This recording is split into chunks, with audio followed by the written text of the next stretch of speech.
certainly tough, especially coming off of the year he came off of already. The good thing is he's got a good family behind him that are going to support him, teammates that are going to support him, as well as the coaching staff and our entire football organization. He's resilient. We've got to be resilient.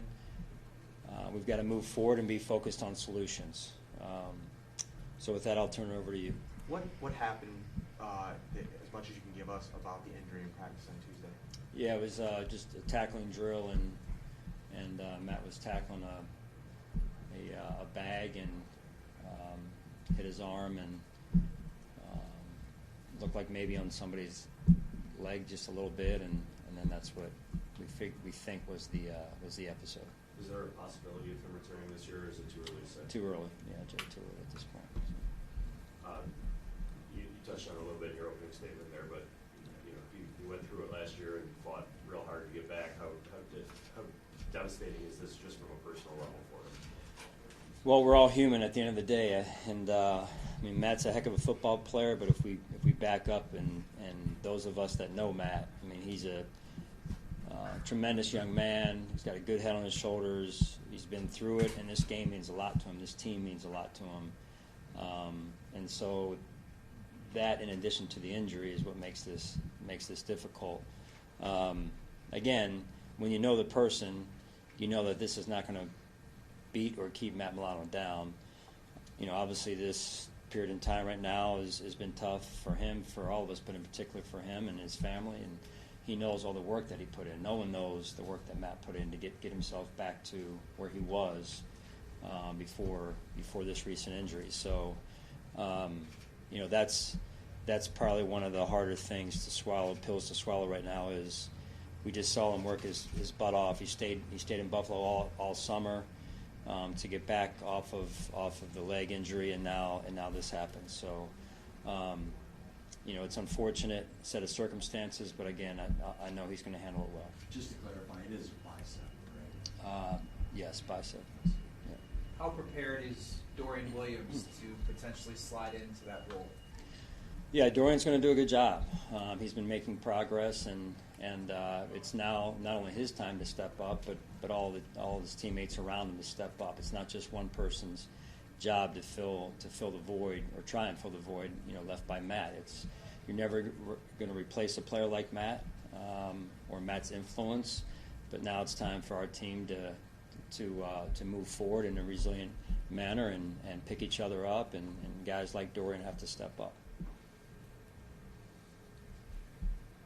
Sean, what do you hope to accomplish out there today? What's the goal from you as a head coach in a joint practice today? Yeah, first of all, choosing Pittsburgh and Pittsburgh choosing us, I have a lot of respect for, and we have a lot of respect for the Rooney family and this organization. They've done things at a high level for a long time, and Mike and I go back a ways as well. So that respect and that trust were critical ingredients in terms of us deciding to do this together. And they're a good football team with good players, and we anticipate getting real good work out there today. There was an NFL coach that said that if a player fights in a joint practice, that it would dictate how long they play the next preseason game. Do you have any rules like that with your players that you talk about? No, just that if they fight, they're out. So they're out of this practice if they fight. That's not how we do things. It is emotional. It is competitive. So we're hoping that one practice is a good, clean practice. They get the work they need. We get the work we need, and we got to keep bigger picture perspective here in terms of what we're trying to do for the season and what they're trying to do. With Matt out, how much do you again look to Terrell as a leader of that group? Yeah, similar to last year. He came in as a young player and having not really played a whole lot himself last season and had a good season, and so what I've seen over the offseason is him continue to step up his influence as a leader on our football team, and he's been very intentional about that. And so, yeah, it's developing that rapport now. Last year it was, and I was looking forward to watching Matt and TB work together. Now it's Dorian and TB at this point, and so that rapport and building that rapport is going to be important for us. What's Dawson dealing with? Dawson's groin and a little bit of ankle as well. So we're just being smart at this point.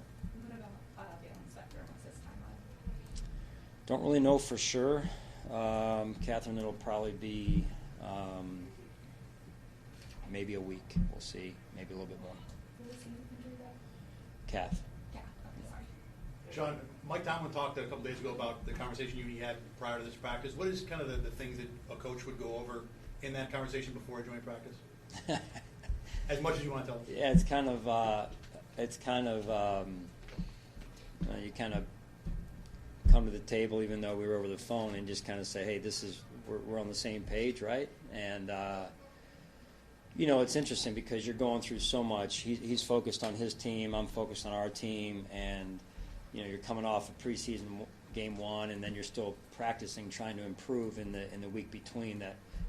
Roughly the week between that we had in terms of it was a couple of days actually, but we just talk about making sure we're aligned on, hey, how this is going to look, and we came yesterday, myself and some of the staff, and we made sure we understood how the field was going to be laid out, where the drills are going to take place. It's a little bit unique in that there's one field and 2 teams, so it's going to be tight out there, but we feel like we can get a good practice again, and so just coming to terms with making sure that we understood the tempo, understood, who's going to be where, and that's a lot of it, right? And then, like, really for Mike and I, because we've known each other so long, we get into it, we touch, scratch the surface a little bit, but we don't really even need to get into, hey, kind of all the other stuff that sometimes you're seeing around the league, God willing that doesn't happen here, and that's part of the reason why we decided to do this with Pittsburgh. No guarantees, but again, our players understand the consequences if they fight. It's been a few years since Carolina. Why was this the right time to do a joint practice? Well, if you look at where we were in, I think that was 19, and the youth of our roster, both, again, rookie-wise, and then also new players on our team overall, it gives Brandon and his staff a chance to evaluate our guys in another environment like this, as opposed to only through 3 preseason games, and then it gives us a chance to continue to develop against another team. And you guys have watched our practices. When you get to about practice 8, practice 9, the emotions start to run high, the competitiveness, and guys get tired of one another, and it's time as much as we can to get some other work. And so they run different schemes than we run different schemes than them, and so I'm sure for them it's part of it is going against some of what we do and vice versa. You mentioned that today's practice will kind of inform how the playing time in the game goes, so there's specific things you want to see, like, that will dictate, like, that will impact that playing time. Like, what are you looking for? Yeah, and I kind of already have a feel for what I want to do in the game. It's just more I don't want to really go there. It's not fair to the players for me to tell them their play time when they're going out there today, and it's going to be highly competitive. Yeah, so I know you value preseason games for the energy and the game environment, but what you can do is put your guys in specific situations and hand pick it, which you might be able to do out here. How important is that to say, we need to work on this and see this red zone period, coach, and how valuable is that to you? Yeah, I mean, what we're really going off of what Mike laid out there, and I think that's good because now listen, I have to sign off on it, but other than that, this is a chance to kind of get on their terms a little bit and take a little bit of a different approach to practice and see how our players and our team responds to it, coordinators as well. So I think getting a little bit uncomfortable is also good for us. What did you see with Last one. Ty Johnson since he got back? Small sample. I think the medical staff's done a good job, Ty as well, getting back, and that's all we could ask for. So the important piece now is that he gets through practice here. So, all right. Thanks, Sean. Thank you guys. Appreciate it.